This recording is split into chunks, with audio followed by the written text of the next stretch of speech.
Sudah, Bapak. Ya, baiklah. Assalamualaikum warahmatullahi wabarakatuh. Waalaikumsalam. Eh, Selamat pagi, Bapak Ibu sekalian, Bapak Ibu dosen daerah yang saya hormati, dan yang saya hormati juga Bapak Susilo Hadi. Beliau adalah dosen saya sebenarnya di Fakultas Biologi UGM. Dulu saya kuliah sekitar tahun 2000-an, 2000 sampai ya sekitar 2001, angkatan 2001. Selamat pagi Pak Susilo Hadi. Assalamualaikum. Waalaikumsalam, Mas Burhan. Terima Oke. kasih. Ya, baiklah teman-teman. eh, saya ingin share tentang eh, bioakustik ya. Mungkin tahap ini adalah untuk pengenalan bioakustik untuk riset lapangan. Jadi untuk eh, bagian saya untuk pengenalan. Memang, ini juga cukup baru buat saya.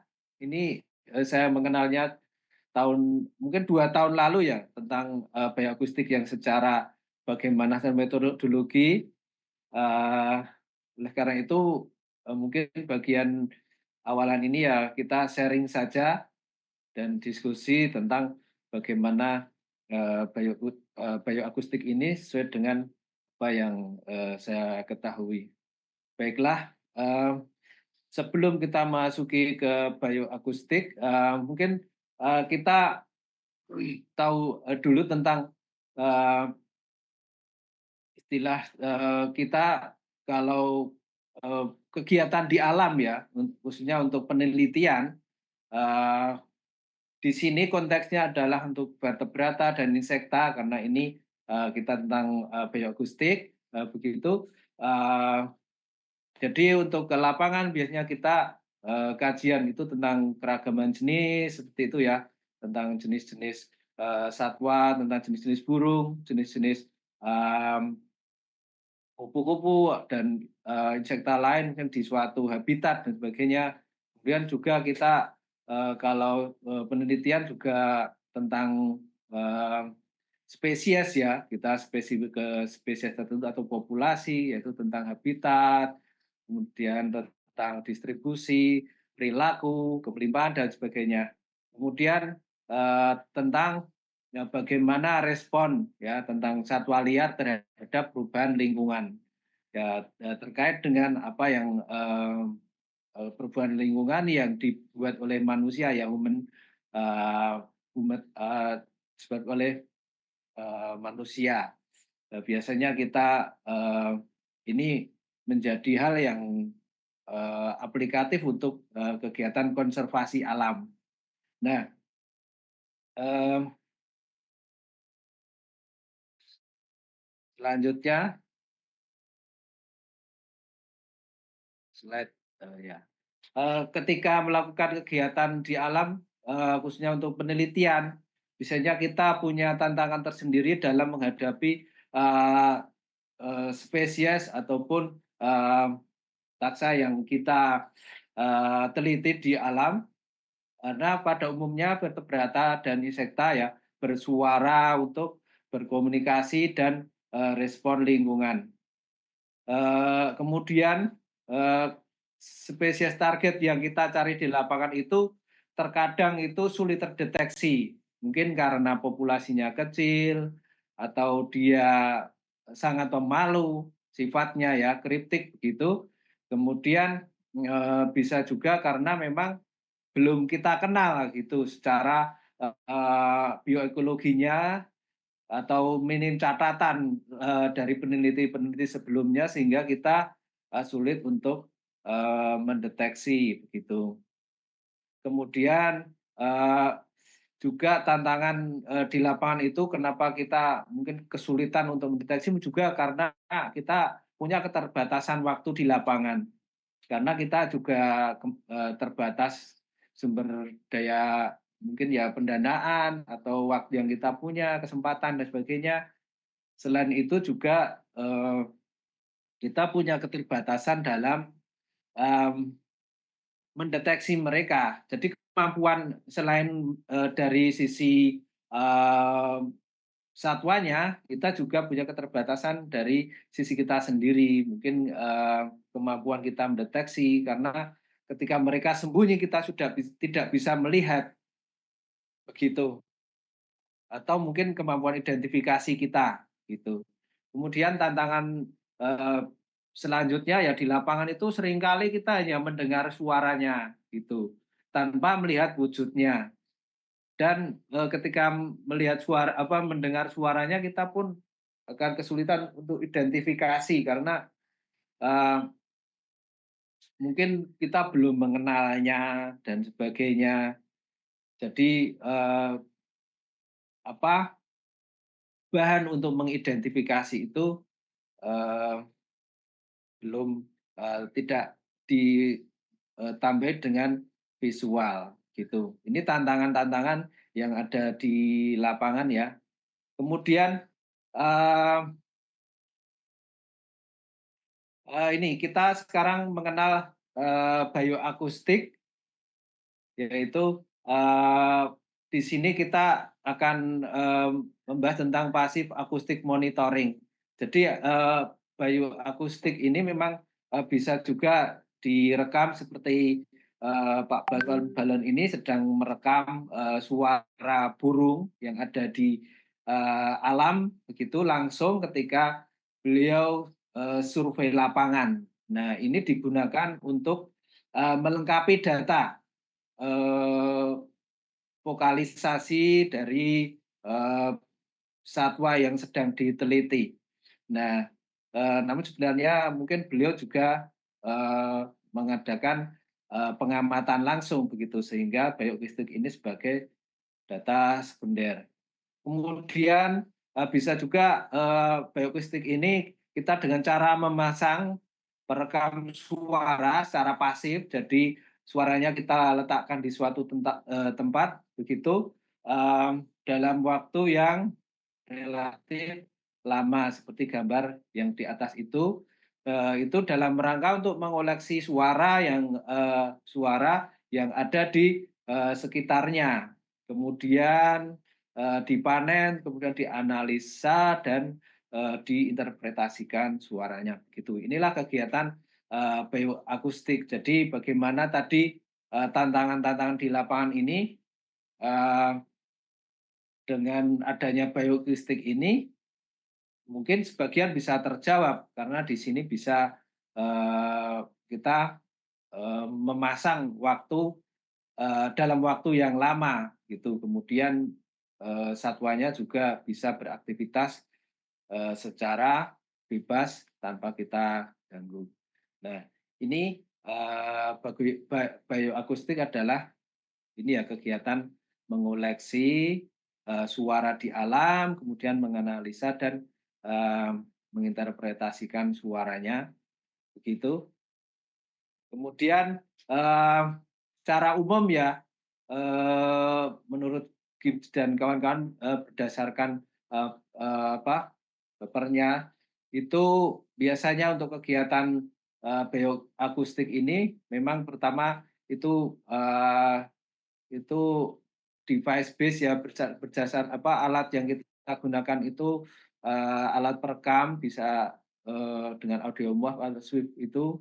Kemudian, kita juga punya desain, survei bagaimana, penelitian yang kita lakukan sesuai dengan, eee tujuan penelitian dan sebagainya, kemudian dipasang di tempat, yang eee, sesuai dengan data yang sesuai dengan, eee, penelitian yang metode yang kita gunakan. Kemudian kita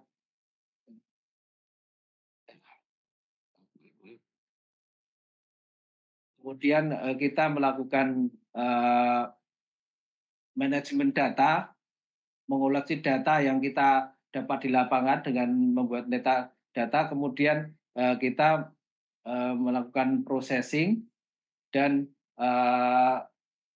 mendeteksi, spesies yang kita maksud, yang kita targetkan itu dari, data yang kita peroleh di lapangan. kita analisis di lapangan, kita analisis secara statistik, kemudian kita juga membandingkan dengan suara yang eh, lain, yang istilahnya itu soundscape-nya sebagai eh, bantuan kita untuk menginterpretasikan data. Jadi soundscape ini misalnya kenapa satwa yang kita targetkan itu tidak hadir, ternyata kita ketika mendengar soundscape-nya di situ ternyata ada suara sensor, ada suara orang yang lain, itu yang kita rekam, itu menjadi hal-hal yang untuk membantu analisa, untuk membantu dalam interpretasi gitu.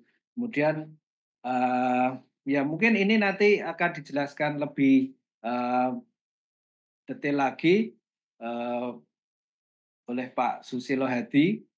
Ini adalah alur-alur yang biasa digunakan dalam kegiatan penelitian berbasis bioakustik. Kemudian tadi untuk desain surveinya itu kita menganalogikan bahwa bioakustik ini adalah observer kita di lapangan, begitu ya. Jadi kita dalam melakukan kajian di lapangan, kita juga mengenal bagaimana transek, bagaimana kita pengambilan datanya bisa dengan single point, ya mungkin di pinggir kolam ketika kita mau mendata jenis-jenis herpetofauna di sekitar kolam seperti itu, atau kita menggunakan transek untuk line transek atau point count begitu, yang menggunakan bioakustik atau secara letakkan secara random mungkin, atau berdasarkan grid itu kalau skala yang besar untuk satwa-satwa yang besar. Jadi bioakustik recorder ini adalah mewakili kita di lapangan gitu.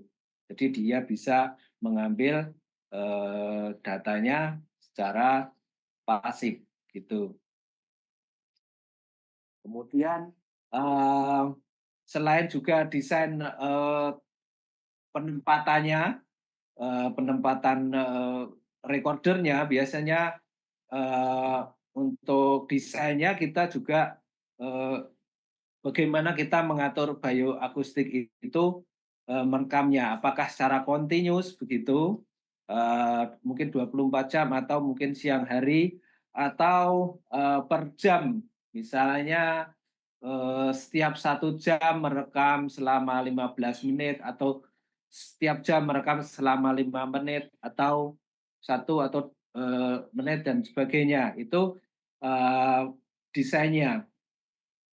Kemudian setelah kita punya desain penelitian untuk metodologinya, kita settingkan di alatnya itu menggunakan bantuan configuration tools. Biasanya ada software juga yang bisa kita download berdasarkan ya sesuai dengan alat yang kita gunakan. Misalnya Swift, ini juga ada Swift configuration tools. Kemudian yang kita setting itu seperti tadi tentang bagaimana alat itu akan merekam berapa kali satu hari, kemudian start dan akhirnya pada pukul berapa, dan bagaimana merekamnya secara continuous atau secara mungkin tadi scanning gitu, secara arbitrary kita atur.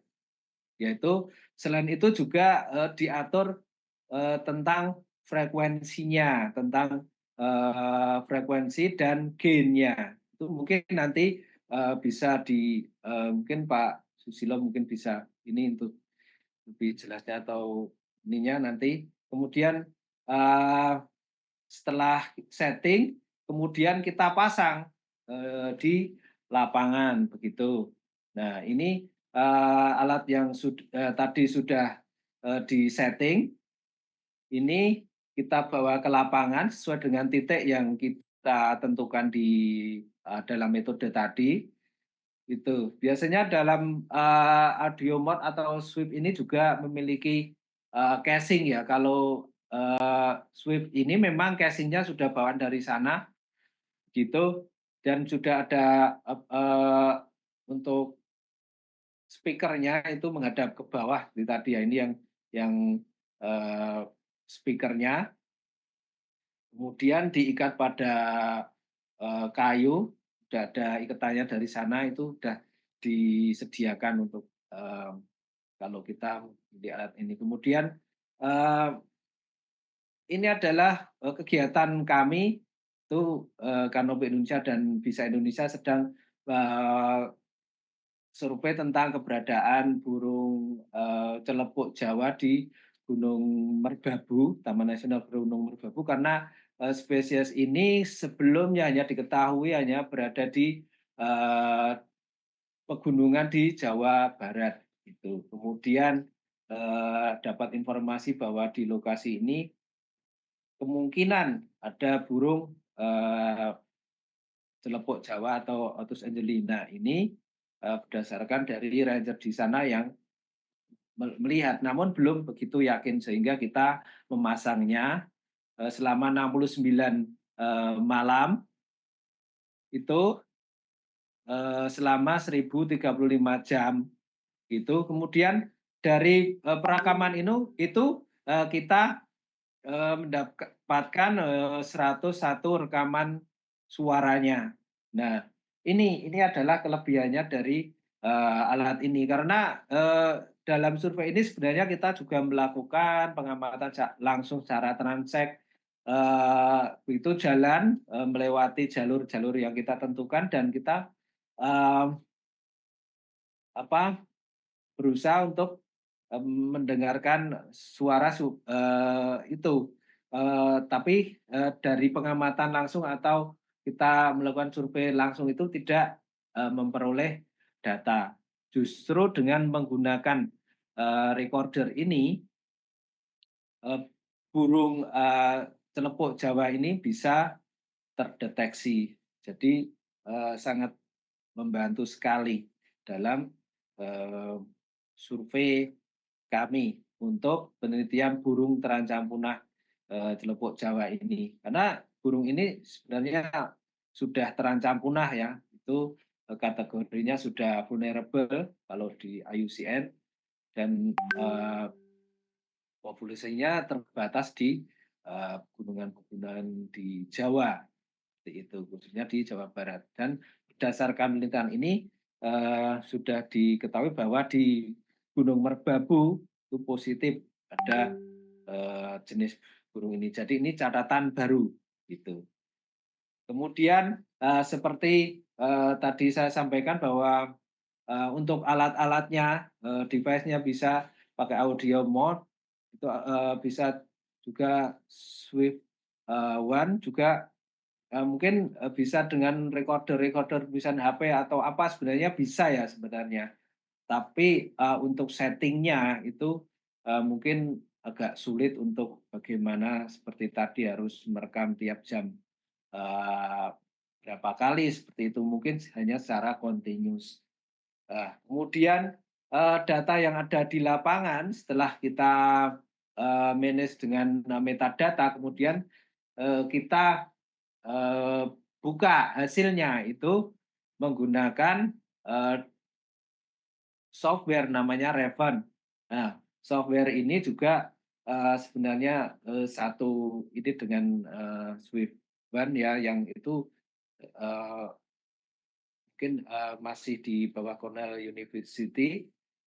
Jadi kalau, eee, teman-teman ingin, eee, penelitian ini bisa mendownload, eee, software-nya.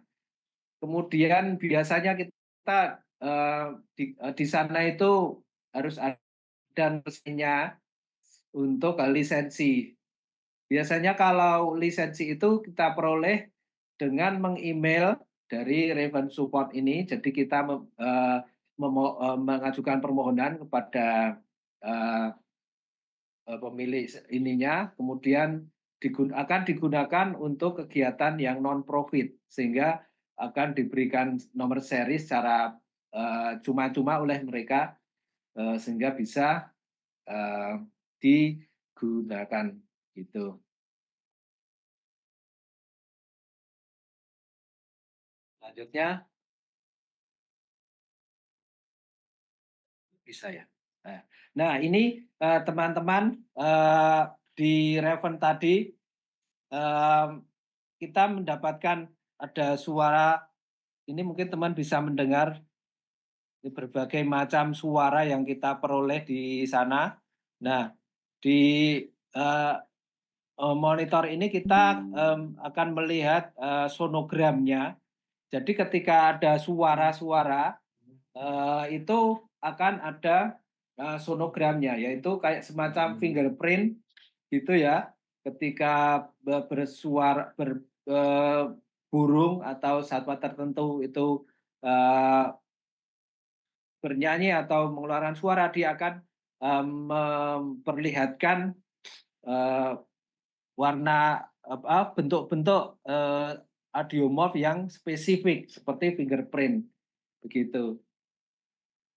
Jadi mungkin bisa melihat ini ada bentuk-bentuk berdasarkan frekuensi masing-masing. Kalau yang berada di lebih tinggi, ini biasanya frekuensinya tinggi, kemudian yang di bawah ini frekuensinya rendah begitu. Jadi semacam itu. Jadi bentuk-bentuk inilah yang akan digunakan untuk bahan identifikasi. Jadi menggabungkan suara audionya dan bentuknya ini karena spesifik sekali. Kemudian, nah ini contohnya untuk yang Javanscope Owl yang kita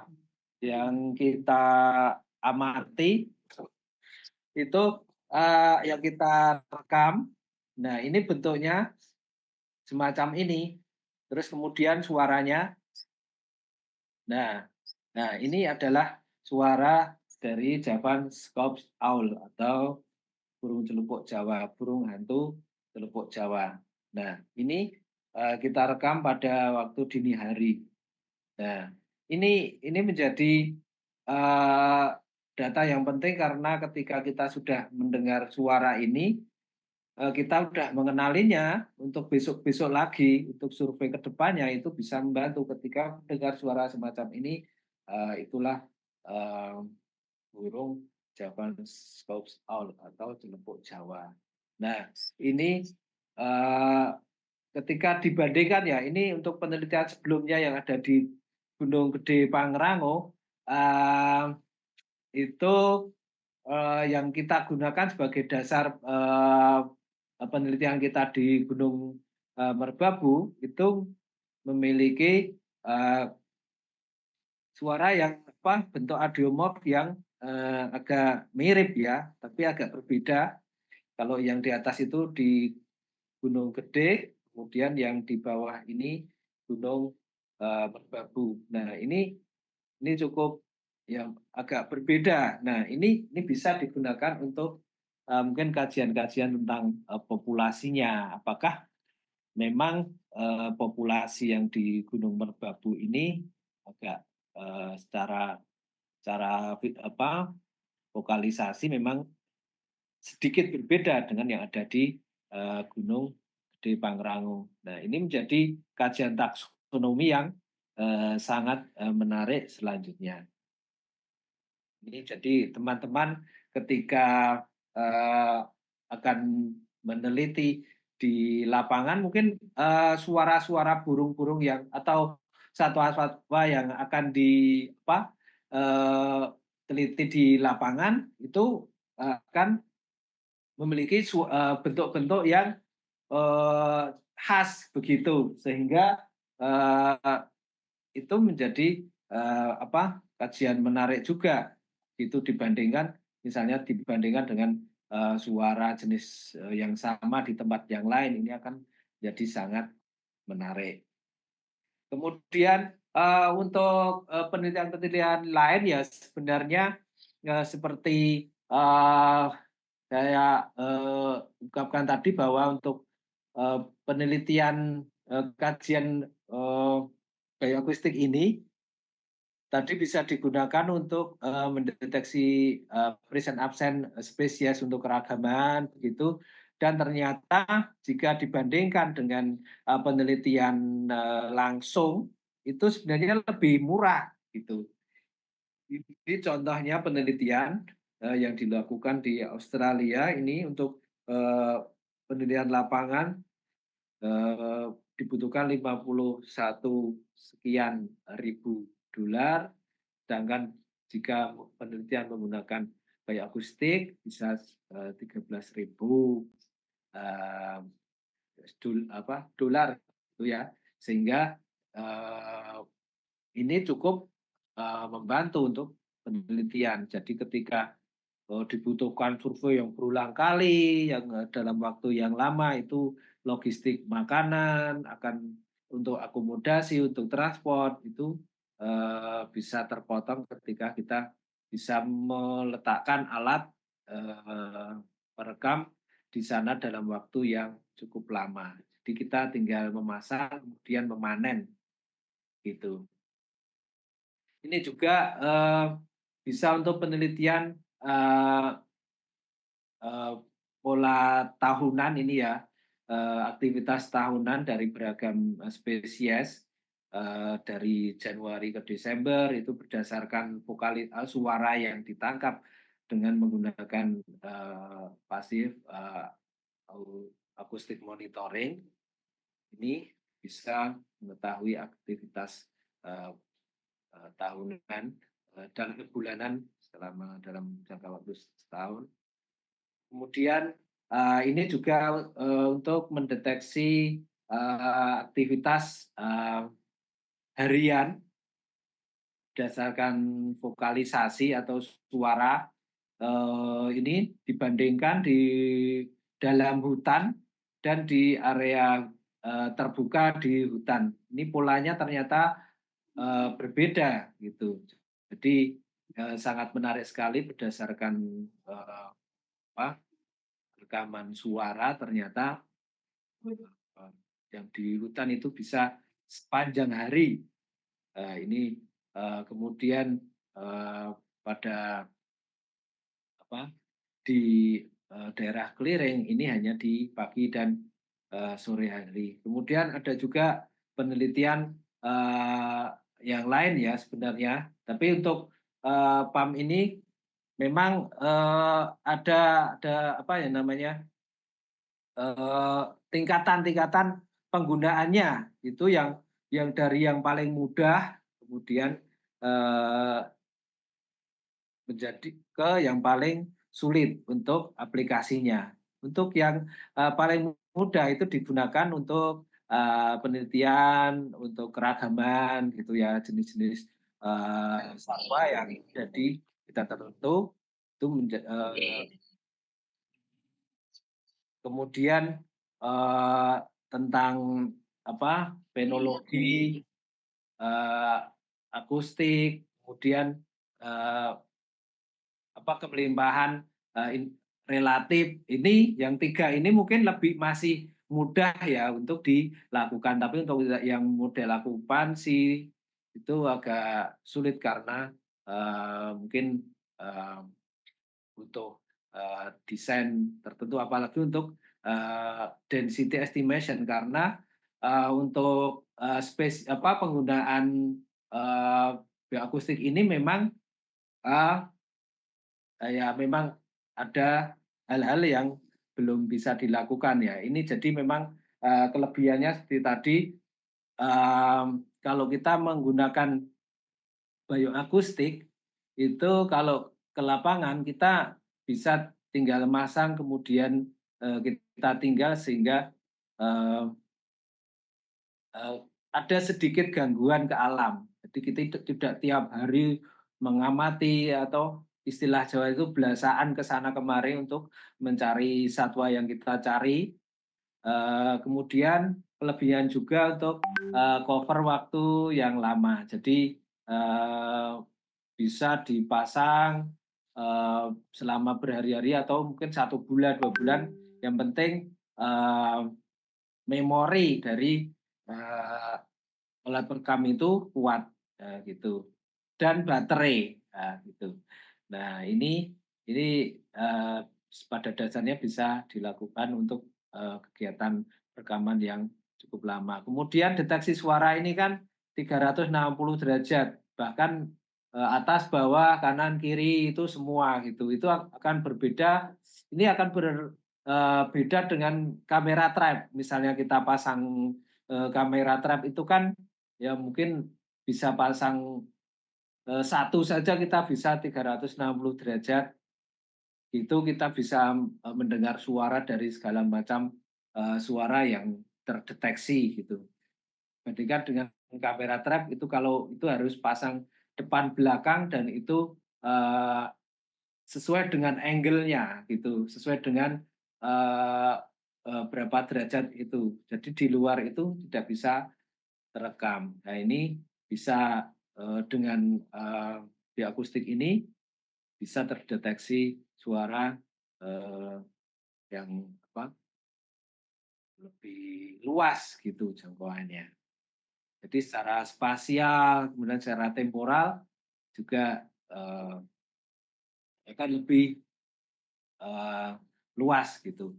Tapi kelemahannya memang terkadang butuh ground check, jadi mungkin banyak spesies yang memiliki suara yang aneh-aneh gitu, yang kita sulit untuk identifikasi sehingga memang kadang-kadang butuh ground check atau apalagi kalau apa ya, database tentang suara itu eee kurang, atau kalau teman-teman misalnya, saya kurang tahu untuk satwa yang lain, tapi kalau untuk burung biasanya ada yang database. Kalau kita mencari suara itu biasanya di Senokanto, itu ada suara-suara burung yang sudah apa, yang di apa, populasi burung dari kontributor yang dari peneliti di dunia yang sudah di-upload di Senokanto sehingga digunakan untuk identifikasi.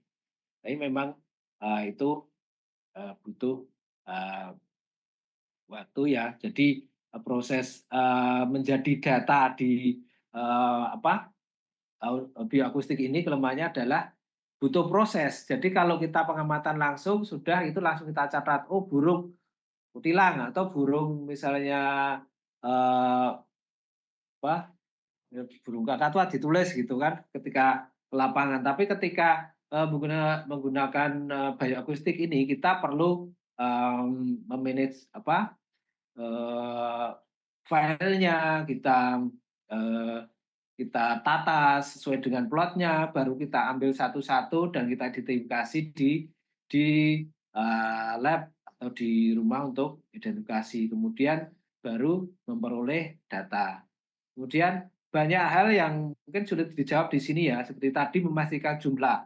Jadi kalau bioakustik ini merekam suara itu mungkin kalau 1, 2 itu bersautan mungkin mungkin masih bisa ya, tapi kalau banyak, ini berapa sih suara misalnya burung perenjak atau burung ini yang ada di rekaman ini, berapa jumlahnya, itu juga sulit. Kemudian posisinya ini juga lokalisasinya juga tidak bisa ditentukan.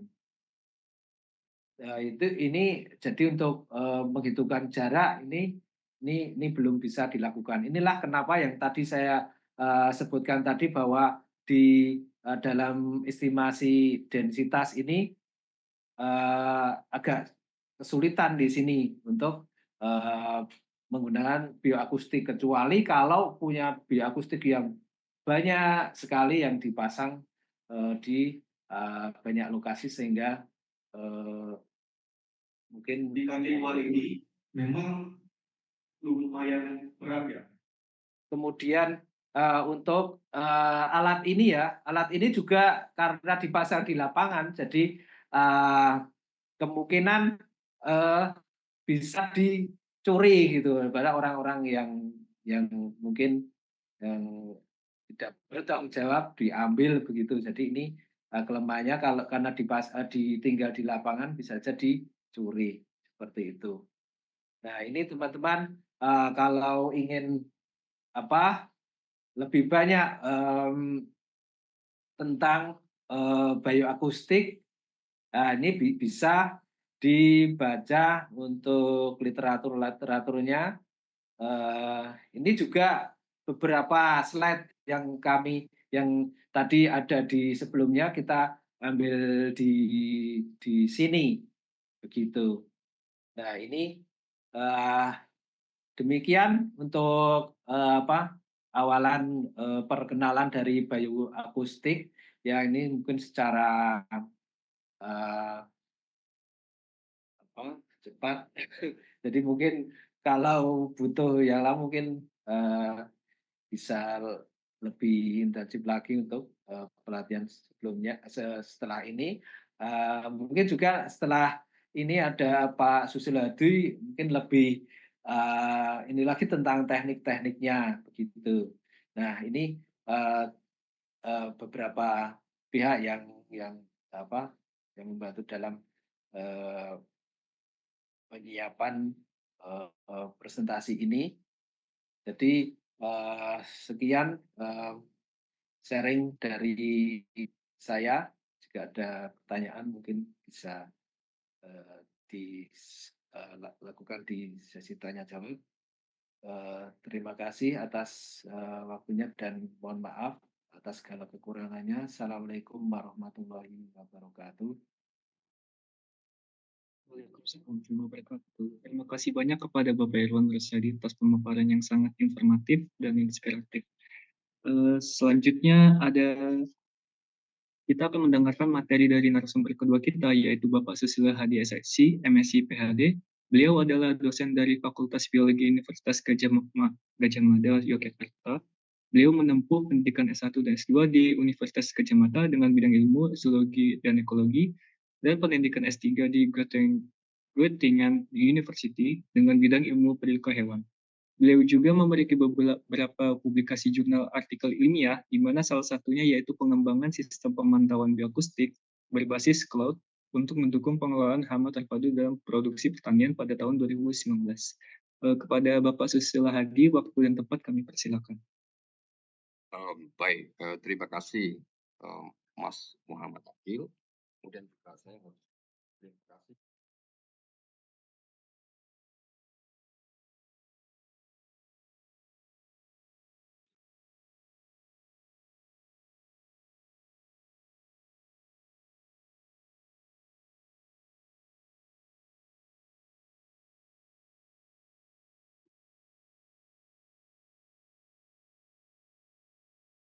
Yopi karena beliau yang pertama kali mengontak saya, Pak Yopi ini, Mas Yopi saya manggilnya, ini kolega. Dulu kita riset bersama untuk S2 Mas Yopi ini, dan sekarang kerja di ITERA.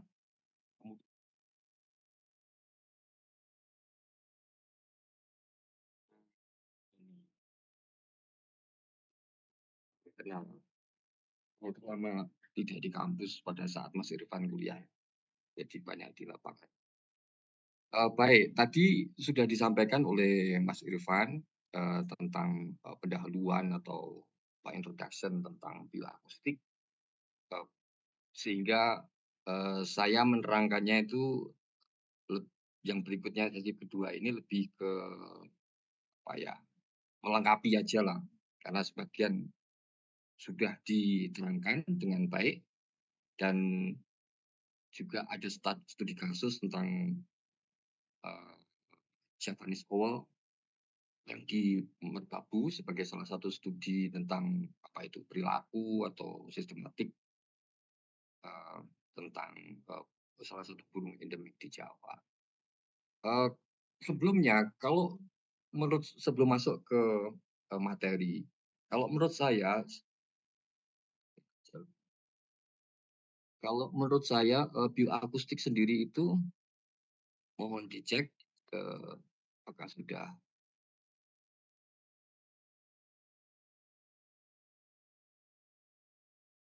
Bioakustik sendiri itu kan yang saya amati itu sebetulnya kan ilmu studi tentang bioakustik itu sudah lama, tetapi semakin semakin banyak yang melakukan itu seiring dengan perkembangan teknologi informasi.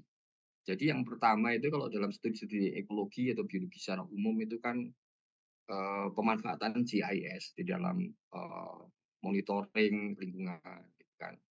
Habis itu masuk pendekatan berbasis visual yang banyak teman-teman yang banyak bekerja di bidang wildlife itu belajar tentang kamera trap.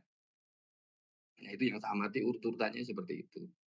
Dan belakangan kemudian bioakustik muncul menjadi semakin besar sebagai salah satu metode atau pendekatan studi monitoring wildlife secara umum. Meskipun aplikasi bioakustik itu sangat-sangat banyak. Ya. Saya mencoba untuk membagi jadi 3 bagian dalam presentasi ini. Yang pertama adalah latar belakang.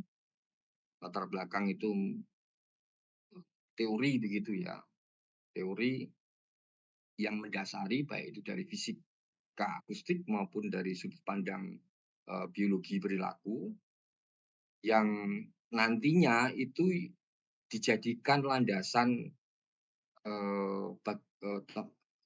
metode ini dikembangkan. Jadi kalau kita bicara tentang bioakustik itu tidak lepas dari fisika akustik karena dasarnya itu kan memanfaatkan vibrasi getaran. Jadi fisika akustik jadi getaran yang merambat melewati suatu medium apakah itu solid, liquid ataupun gas. Nah, dengan pendekatan fisika akustik ini kita mendapatkan data, yaitu getaran itu sendiri berapa, kita bicara tentang frekuensi kan berarti berapa getaran per detiknya. Kemudian dari data itu juga kita bisa mendapatkan intensitas bunyinya itu sendiri. Atau paling gampang itu yang satu bicara tentang frekuensi atau channel frekuensi, yang satunya lagi adalah intensitas atau volume, berapa keras lemahnya suara itu. Nah, itu dasar fisika. Dalam perkembangan evolusi, kalau kita bicara masuk ke wilayah biologi gitu, organisme itu mengembangkan berbagai macam sensor dengan memanfaatkan hukum-hukum fisika tersebut. Misalkan ya, sensor visual untuk memanfaatkan hukum-hukum fisika tentang optik atau sensor audio untuk memanfaatkan hukum-hukum fisika yang terkait dengan bunyi ya, dengan akustik. Nah, gunanya apa? Dalam studi perilaku akustik pada organisme itu kan salah satunya digunakan untuk komunikasi, untuk berkomunikasi sehingga hewan-hewan itu mengembangkan berbagai alat yang spesies spesifik. Apakah itu dia mengembangkan khusus alat untuk menimbulkan bunyi dari saluran pernafasan dia atau menciptakan bunyi dengan cara menggesekkan sayap misalnya, atau menciptakan bunyi dengan mengetuk-ngetukkan kakinya. Macam-macam cara. Dan itu berfungsi untuk berkomunikasi. Selain itu, dia juga menciptakan alat yang mendeteksi. Kalau yang pertama tadi memproduksi, yang kedua adalah mendeteksi. Misalkan adanya timpanum atau organ pendengaran. Atau dia menggunakan rahang dia untuk mendeteksi. Atau kalau gajah itu mengembangkan deteksi pada kaki dia untuk mendeteksi vibrasi eee, satu getaran tektonik seperti itu. Nah dari situlah maka kita bisa melihat bahwa, mmm, hewan-hewan sebenarnya bukan hanya hewan, tumbuhan pun menggunakan vibrasi. Kalau sekarang kita bicara khusus hewan aja, itu pada dasarnya berada pada lingkungan yang, eee, dimensi bunyi itu ada di dalam dirinya maupun dalam lingkungannya. Sehingga mereka harus menciptakan relung relung, untuk beradaptasi dari sekian banyak vibrasi yang ada di sekitar dia. Contoh contoh misalkan deteksi terhadap gempa tektonik misalkan, itu memungkinkan hewan-hewan menjauh dari sumber gempa tersebut atau manusia juga keluar dari rumah misalkan ketika dia merasakan gempa itu. Atau, mmm, yang paling kentara itu villa, orang membuat villa atau membuat resort ya, yang ada di kawasan-kawasan yang virgin gitu. Itu, untuk healing ya, karena rumah dia itu ada di perkotaan dan dia, lost natural sound-nya itu. Kemudian komunikasi itu jelas. Apakah hewan itu ada di daerah yang, arid, daerah yang dense, vegetasinya, yang lebat vegetasinya, ataukah dia ada di kawasan yang, padang rumput. Maka cara berkomunikasi atau channel frekuensinya itu berbeda. Dia punya punya strategi komunikasi yang berbeda. Burung yang berada di pantai dengan burung yang jauh dari pantai, sama-sama satu spesies, maka dia mengembangkan, eee, intensitas, akustik yang berbeda. Dan tadi Mas Irfan juga, selintas juga, mmm, mempresentasikan bahwa beberapa populasi burung owl Jawa tadi, itu punya karakter akustik walaupun sama-sama satu spesies, tapi dia berada di populasi yang berbeda. Sama seperti kayak kayak, cara bicara kita pakai bahasa Indonesia, tapi aksen aksen Jawa dengan aksen, Lampung atau aksen Batak mungkin ada tekanan-tekanan tertentu yang berbeda pada kata yang sama. Nah nah ini tadi mungkin sudah sedikit banyak terangkan bahwa, eee, secara evolusioner masing-masing spesies hewan itu memiliki kemampuan mendeteksi, eee, bunyi dan memproduksi bunyi yang spesifik. Dari kiri kita melihat, ultrasound infrasound atau suara yang di bawah, kemampuan manusia mendengar, di bawah 20 hertz. Kemudian kalau manusia itu secara umum antara 20 sampai 20.000 hertz di sini. Kemudian yang, ultrasound, misalkan pada, kelelawar, ya kan. Dengan beberapa dolphin atau whale itu juga, bisa sampai ke ultrasound. Kalau kita perhatikan ini kan unik, antara kemampuan dia memproduksi suara dan kemampuan mendeteksinya bisa berbeda-beda. Tidak mesti yang kemampuan dia bicara itu sama setara dengan kemampuan dia mendengar suara pada range frekuensi tersebut. Nah, dari sinilah kita kemudian kan bisa masuk seperti yang disampaikan Mas Irfan, bahwa karakter akustik itu spesies-spesifik. Bahkan pada beberapa hal menjadi population spesifik. Paling tidak spesies-spesifik, sehingga teman-teman yang bekerja di bidang sistematik, taksonomi, bisa memanfaatkan kemampuan produksi akustik tersebut untuk mendeteksi kehadiran dia di alam. Nah, beberapa dari mahasiswa S1 itu kadang risetnya bidang bioakustik tetapi dihubungkan dengan vocal fold misalkan. Ini adalah gambaran bahwa saraf anatomi itu akustik itu bisa dideteksi ataupun diproduksi karena memang ada alat yang dalam organisme tersebut atau hewan tersebut yang didesain untuk menimbulkan getaran bunyi.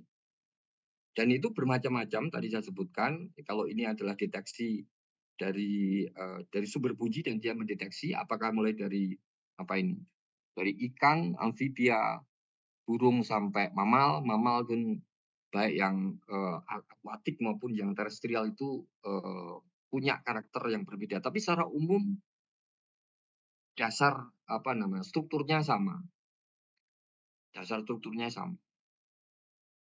Yang membedakan tentu saja ada beberapa misalkan sel bersilia yang jadi ada sel yang kalau ada getaran dia itu silianya bergerak-gerak gitu ya.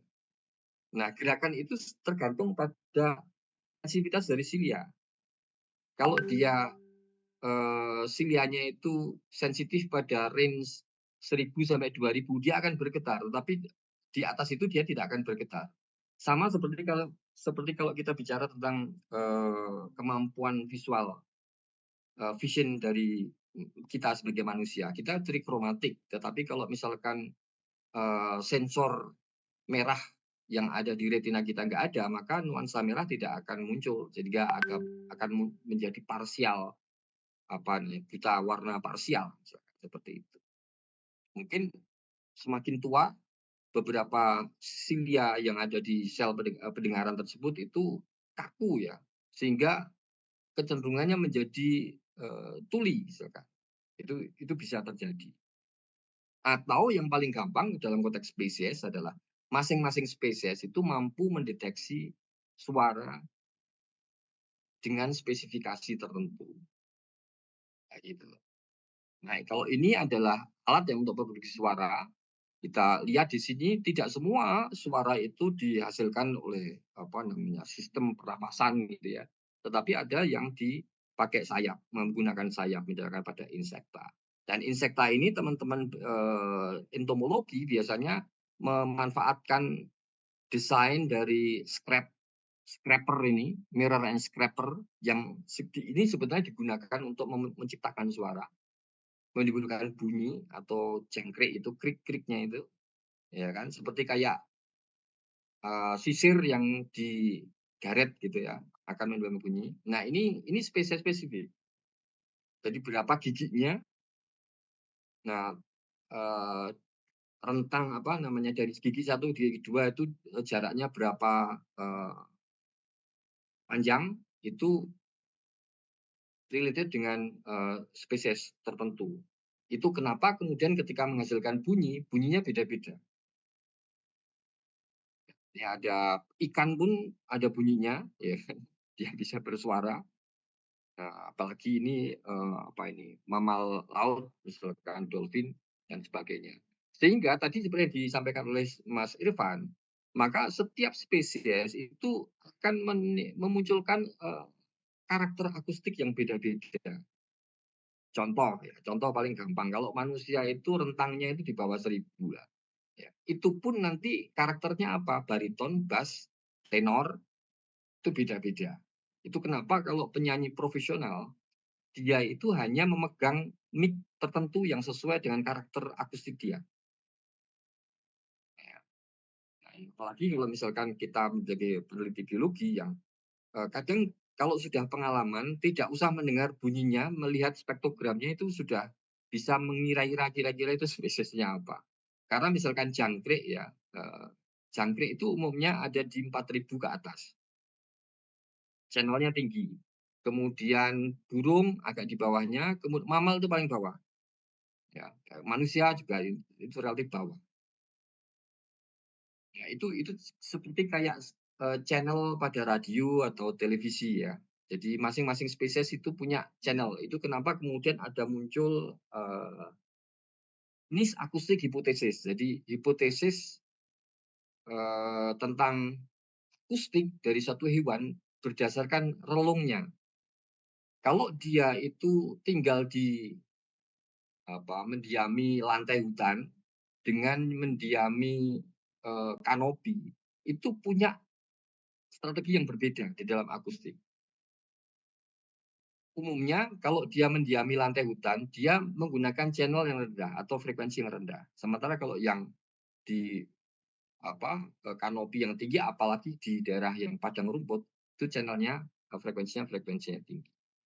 Belum lagi nanti seberapa sering dia mmm, eee, mentransfer suara tersebut. Nah, oleh karena itu kalau kita lihatlah di beberapa jurnal itu meskipun itu detailnya juga bisa beragam. Itu yang kita bisa amati adalah riset bioakustik itu bisa seperti yang tadi Mas Irfan sampaikan, ke sistematik atau taksonomi atau diversitas spesies dengan basis bioakustik. Jadi yang dilihatnya adalah spesies per spesiesnya, karakter akustik. Biasanya rekan-rekan mahasiswa S1 ini bisa menjadi model gitu ya. Jadi berapa macam sih karakter akustik dari burung hantu, atau kemudian dia itu umumnya Windows akustik. Windows akustik itu kapan munculnya? Yang nanti akan kita dapetin data tentang daily activity. Misalkan kalau burung secara umum kan pagi, siang turun, terus nanti sore muncul Windows akustiknya seperti itu. Nah, kalau kita bicara dalam skala yang lebih luas dalam konteks ekosistem atau habitat lah, maka kita akan bicara tentang ekologi akustik. Jadi tidak hanya bioakustiknya atau biofoninya, tetapi juga terkait dengan antropofoni, peran dari suara manusia atau suara teknologi yang dikembangkan oleh manusia. Dan yang terakhir adalah geofoni atau suara yang suara alam lah. Suara alam dalam hal ini misalkan angin, suara air, suara hujan, halilintar seperti itu. Itu studinya di ekologi akustik dan itu lebih luas. Itu yang kemudian dalam beberapa hal kita bisa melihat orkestrasi dari satu tip habitat tertentu ya. Jadi kalau kita ke gunung dengan ke pantai atau ke hutan yang masih virgin dengan hutan yang misalkan sudah bukaan gitu ya, hutan sekunder atau hutan yang hutan produksi atau sudah diubah menjadi kawasan pertanian pemukiman, maka orkestrasinya berbeda. Nah, disitulah kalau kita lihat di tema dari diskusi kita nanti pagi hari ini ya, tentang orkestrasi alam. Memang berbeda dan kita itu kehilangan banyak dokumen orkestrasi alam. Hilangnya suatu spesies, hilangnya suatu ekosistem, maka itu akan hilang orkestra alam tersebut. Itu kenapa kemudian orang lari ke tempat-tempat misalkan untuk healing gitu ya, ke tempat-tempat alam gitu ya. Karena memang populasi manusia yang banyak ini merubah banyak ekosistem, menghilangkan banyak dokumen alam tentang suara, ya, suara alam itu tadi. Dan yang terakhir adalah psikologi akustik. Psikologi akustik itu banyak teman-teman yang bekerja di bidang lingkungan ya. Kalau di akustik itu tentang noise ya. Paling gampang itu kalau di Indonesia itu ada konflik tentang suara azan di masjid itu, ya kan? Itu konflik sosial. Pendekatan bioakustik itu bisa. Dan itu bisa satu untuk penelitian dan dua adalah untuk pengabdian masyarakat. Kita bisa misalkan mahasiswa KKN di suatu kawasan, dia bisa membantu musola atau masjid untuk tuning akustik yang pas lah untuk suara azan. Tidak sekedar bunyi aja tapi adanya itu harus ditata equalizernya, ditata volumenya, ditata sehingga memunculkan suara yang tidak menjadi noise. Kalau noise itu kan lebih ke negatif ya. Apalagi di perkotaan yang heterogen gitu, maka akan memunculkan konflik-konflik sosial. Atau psikologi akustik yang positif itu apa ya? Ya kita memproduksi musik, ya memproduksi musik, menciptakan musik. Mahasiswa saya pernah mengasuh anak SMA dan mahasiswa. Yang anak SMA itu dia merekam suara kata, kemudian suara kata itu ditransformasi menjadi notasi lagu do re mi fa sol la si do. Jadi kan ada suara kata tuh kan, suara kata seperti itu nanti masuk ke software sehingga karakter suara katanya itu muncul. Nanti biasanya menggunakan synthesizer, alat untuk mengubah suara itu. Sehingga nanti ketika ditata dalam bentuk solmisasi do re mi fa sol la si do, maka akan memunculkan karakter suatu suara piano, suara keyboard dengan basis bioakustik tadi. Itu menarik. Kemudian kalau mahasiswa yang S1, nah kebetulan dia memang bidangnya di bidang musik gitu ya. Dia memanfaatkan ekologi akustik. Jadi bagaimana suara alam yang dia rekam, semua komponen suara itu dijadikan satu orkestra, suatu komposisi musik seperti itu. Jadi sangat diverse gitu ya. Nah, oke. Jadi sudah dijelaskan paling tidak ini kalau kita bicara yang bawah itu kan menunjukkan bahwa dari spektrogram itu karakter dari masing-masing spesies itu beda-beda. Ya. Ini sekian banyak spesies burung tetapi dia punya karakter beda. Gambaran spektrogramnya berbeda-beda dan itu bisa dianalisis di Raven tadi yang sudah dijelaskan. Ada alatnya dan itu sebenarnya gampang. Kebetulan di ITERA itu kan ada Pak Yopi ini. Nanti mungkin ada workshop khusus yang diasuh sama Pak Yopi bagaimana merekam kemudian menganalisis suara dengan Raven dan bagaimana kemudian membahasnya. Beliau sangat berpengalaman untuk bidang ini. Kemudian yang atas itu adalah isu tentang noise.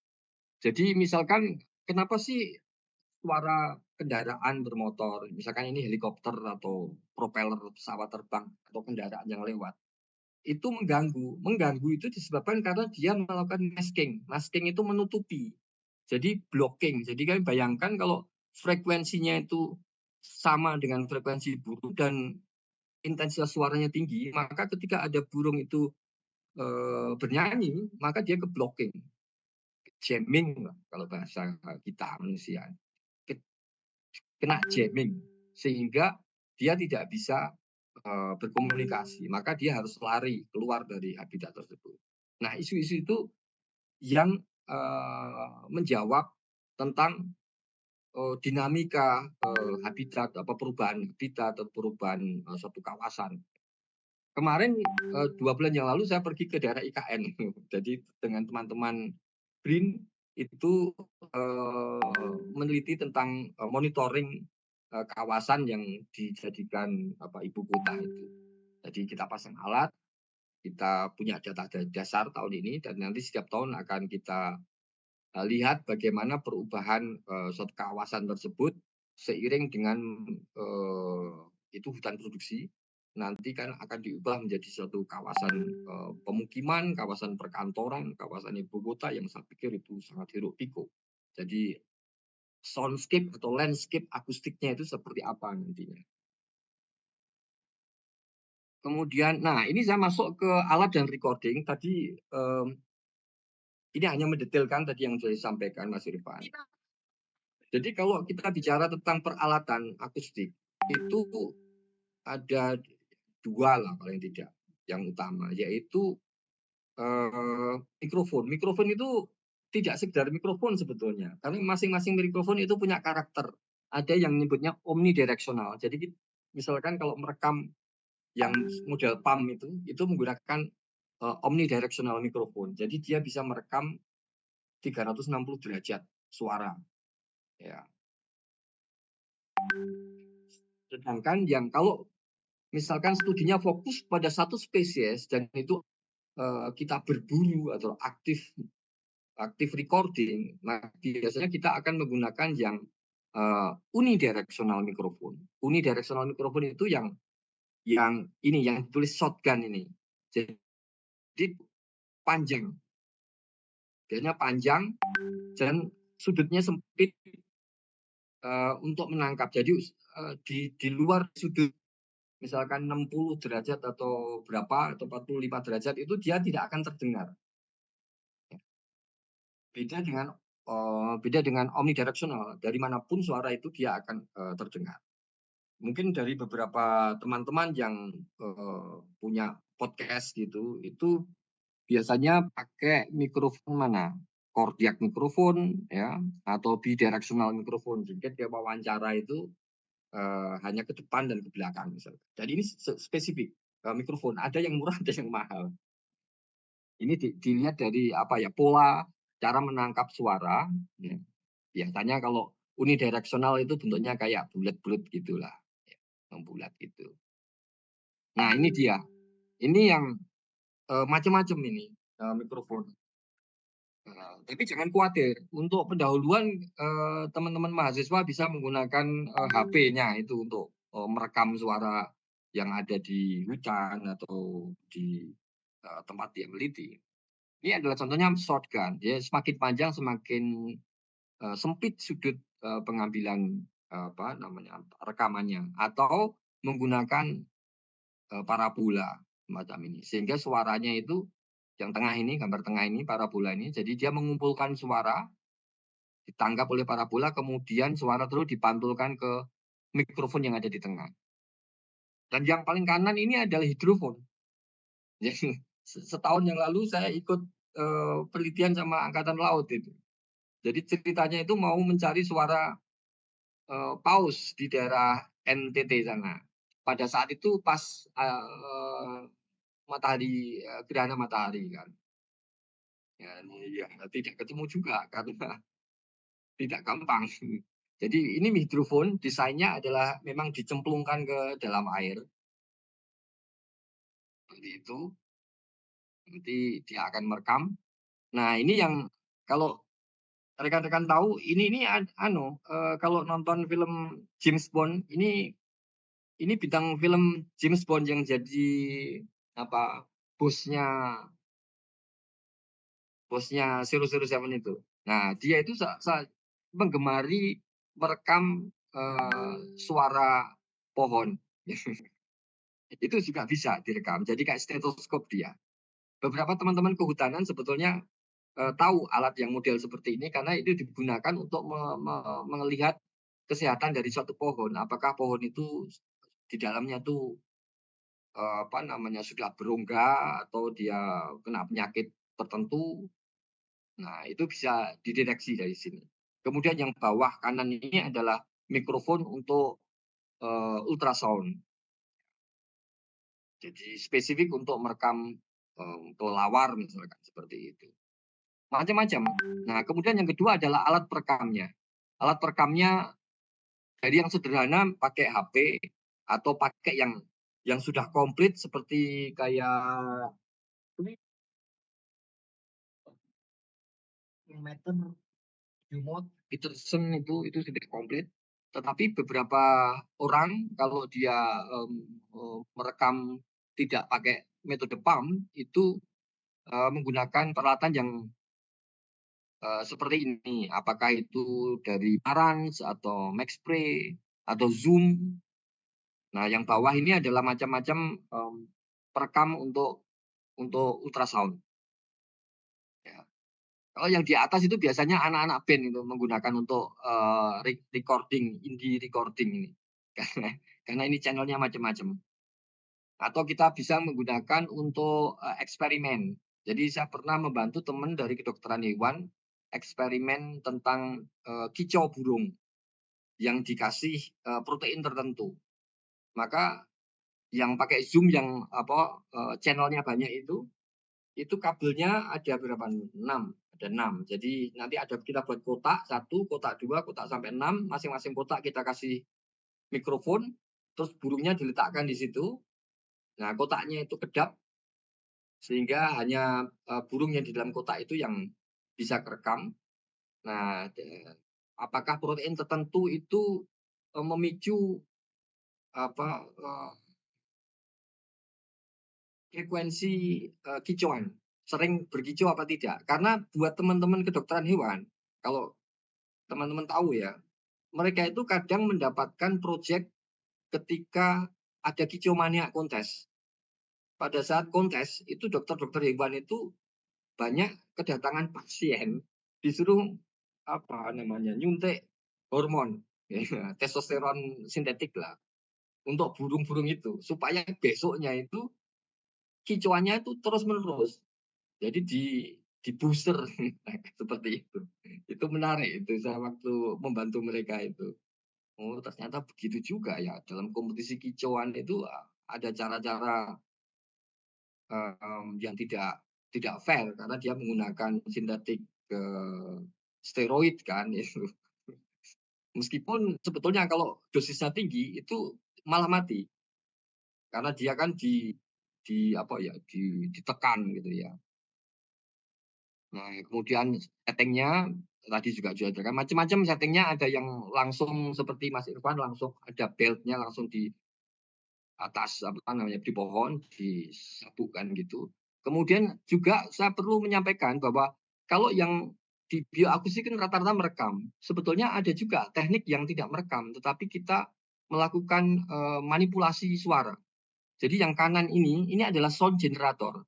Saya, saya punya mahasiswa dari Pernihan, dia ingin teliti waktu itu sekarang dia ada di Turki dapatkan beasiswa baru saja beberapa minggu yang lalu laporan.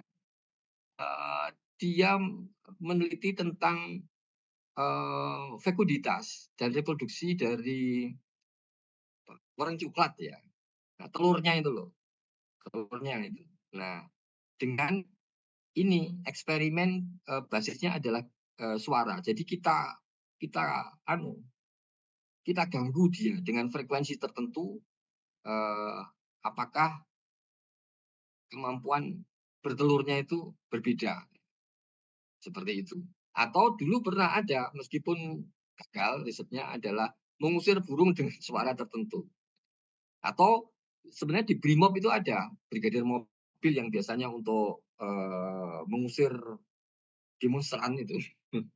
Itu ada alat untuk mengeluarkan suara. Jadi kalau suaranya itu diproduksi, maka akan sakit di telinga kita. Itu basisnya adalah sound generator. Jadi nanti alat pengusir apa namanya, tikus itu loh contohnya yang di pasaran itu. Nah ini juga menarik karena ini channelnya bisa diubah-ubah dan kita bisa melakukan eksperimen bermacam-macam, hewan, misalkan untuk replen berbasis, akustik.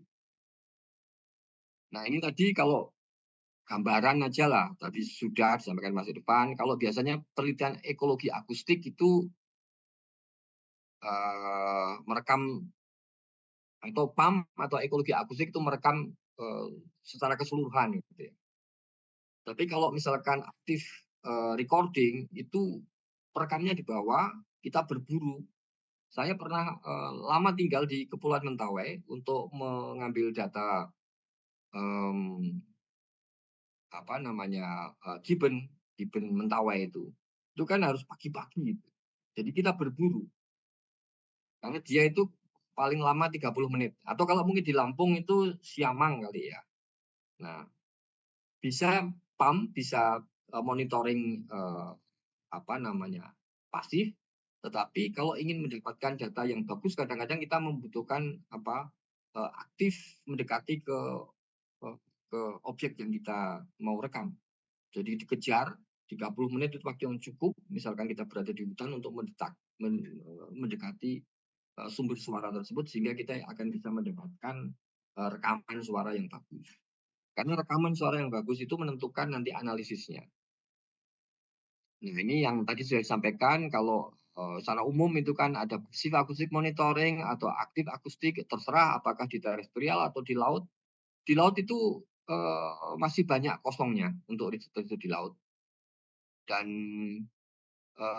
terutama ekologi tentang perairan itu ternyata sangat mengganggu teman-teman yang bekerja misalkan di bidang wildlife, marine wildlife itu termasuk isu yang menarik ya. Misalkan kemudian ada muncul stranded whale ya kan, dolphin itu. Karena noise-nya itu sangat banyak itu, sangat riuh gitu di perairan laut kita. Ini tadi sudah disampaikan ya, software-nya bisa menggunakan sebenarnya bermacam-macam tuh. Tetapi yang biasanya teman-teman mahasiswa kami lakukan itu pakai Raven Pro. Kalau Raven itu lebih ke detailnya karena nanti itu sequence rekamannya nanti akan divisualisasikan dalam bentuk spektrogram. Dari spektrogram itu nanti kemudian di blok nanti akan muncul berapa durasinya, jedanya berapa, kemudian frekuensi main frekuensinya berapa, maksimum minimumnya berapa, yang menjadi karakter dari akustik. Nah, data-data itu nanti yang akan digunakan untuk satu, misalkan sistematik, yang kedua untuk teman-teman dari ekologi akustik, misalkan assessment lingkungan atau indikator biodiversity. Ya, itu basisnya ini bisa.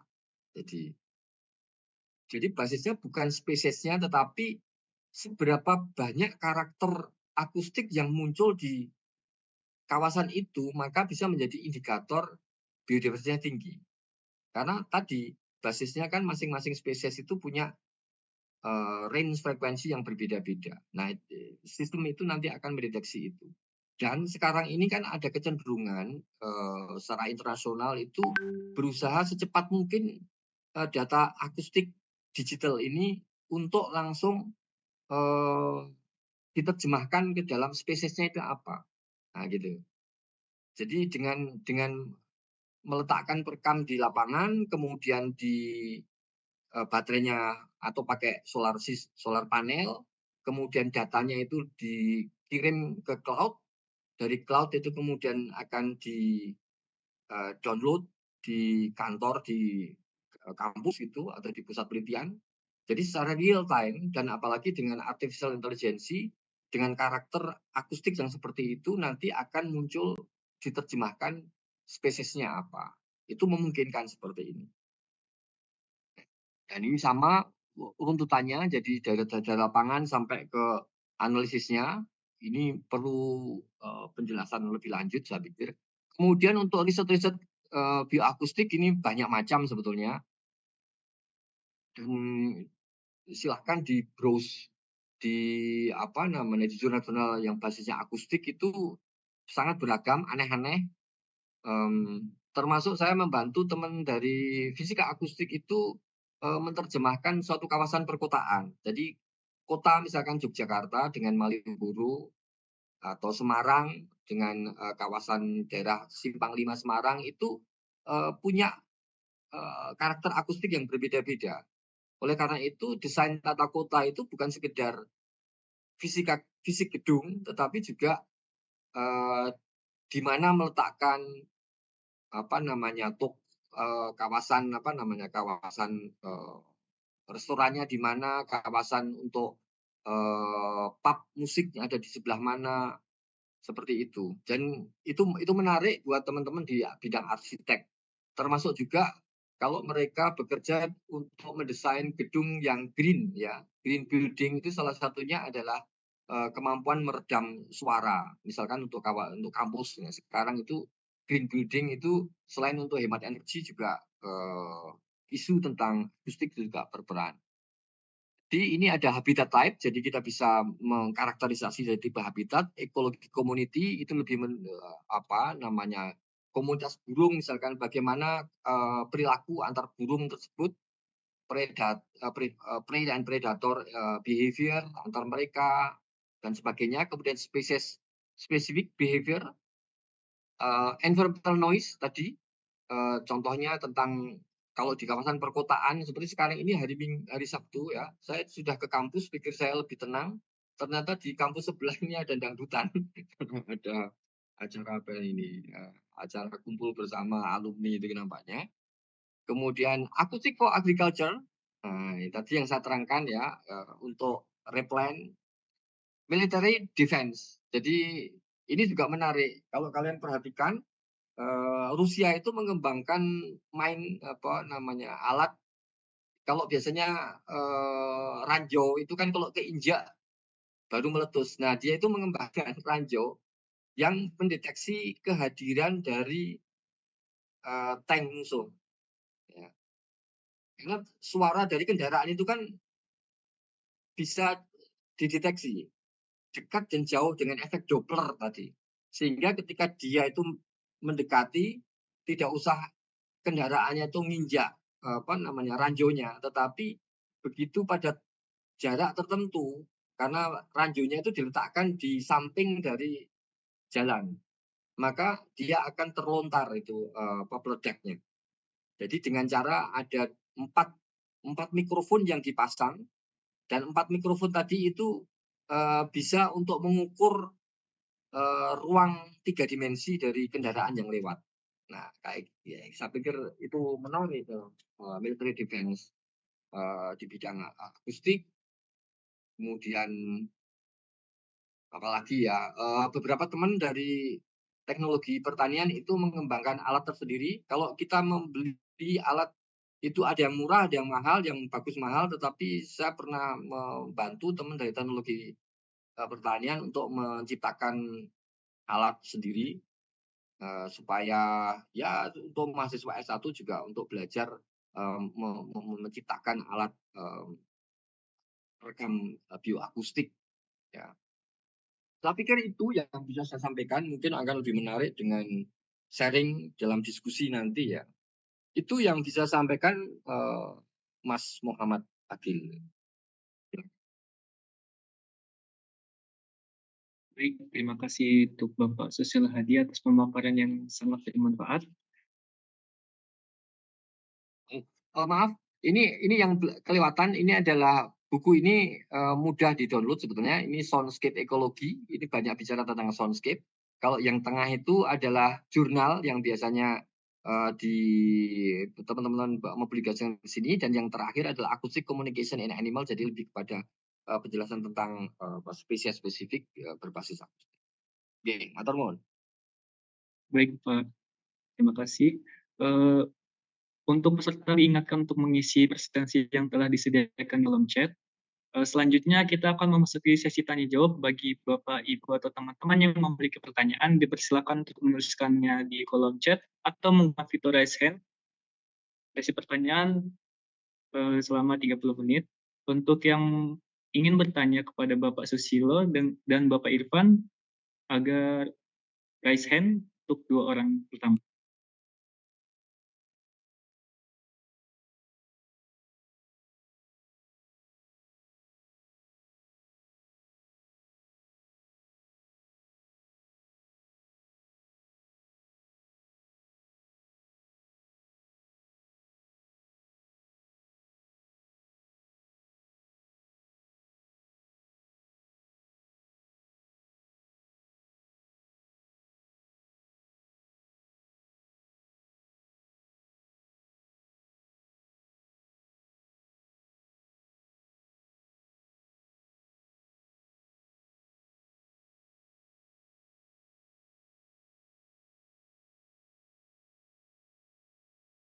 Baik, Pak. Saya bacakan di kolom komentar saja ya, Pak ya. Ya. Untuk pertanyaan untuk Bapak Irfan, yang pertama dari Kiren Kosma Ramadhani dari Farmasi Tera. Pertanyaannya itu ada apa implikasi perubahan iklim terhadap lanskap suara atau soundscape alami dan bagaimana hal ini dapat dipantau dan dianalisis melalui bioakustik.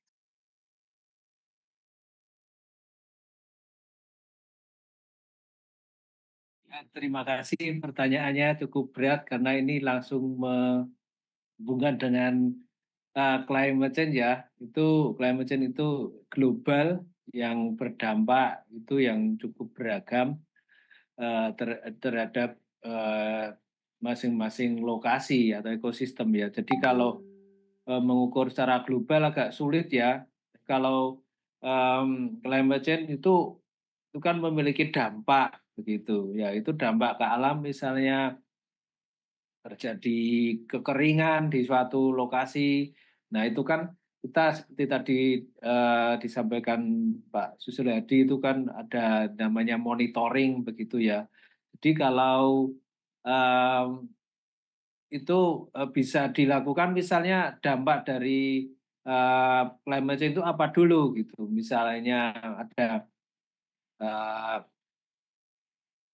kebakaran misalnya yang dulu sulit apa itu, tapi kebakaran juga dari manusia. Tapi misalnya ya apa perubahan lingkungan, misalnya hutan yang sudah rusak atau habis ditebang, kemudian yang masih bagus itu kan memiliki yang tadi disampaikan itu ketika kita rekam ya di suaranya dalam waktu yang ditentukan itu akan memperlihatkan atau menghasilkan kumpulan suara atau tadi disampaikan Pak Suryadi itu orkestra alamnya itu akan berbeda, di mana itu hutan yang masih bagus dengan hutan yang rusak itu baik dari satwa-satwa yang berbunyi ataupun yang lain juga dari waktunya begitu. Jadi kapan spesies tertentu itu mulai bersuara dan sebagainya. Nah itu dengan perubahan itu mungkin bisa dianalisis ya itu eh, itu yang dilakukan. Tapi kalau bagaimana dampaknya itu silakan melakukan kajian ya. Jadi kajian itu menarik juga. Jadi kalau bagaimana dampaknya itu tergantung dari kajian masing-masing di lokasi masing-masing gitu. Tapi gambarannya semacam itu. Terima kasih. Baik Bapak, terima kasih. Untuk pertanyaan selanjutnya, untuk Pak Irfan lagi ya Pak, yang pertama itu ada apa perbedaan spesifikasi alat dan recorder bioakustik untuk vertebrata dan serangga gitu Pak. Dan ada lagi pertanyaan dari Nurfianto Giarpanggi.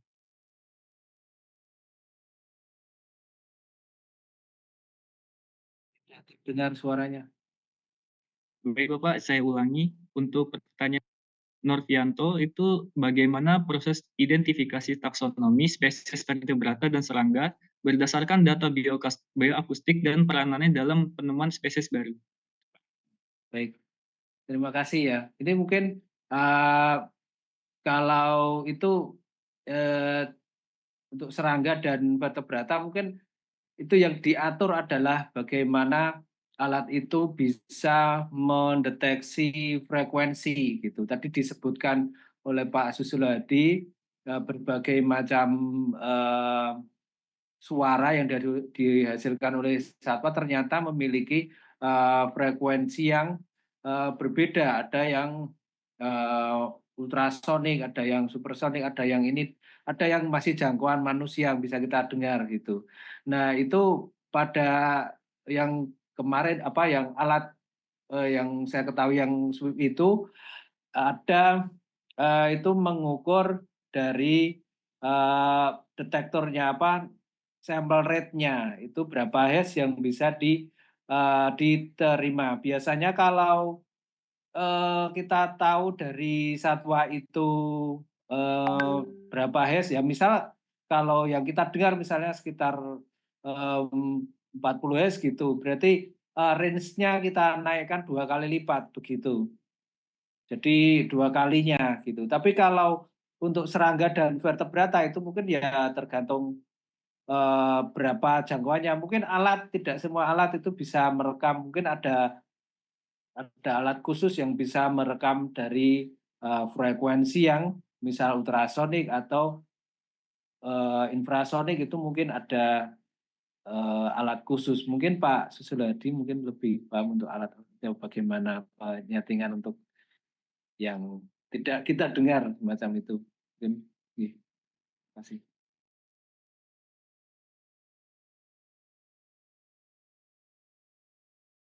Baik Bapak, terima kasih atas jawabannya. Untuk selanjutnya, pertanyaan untuk Bapak Susilo dari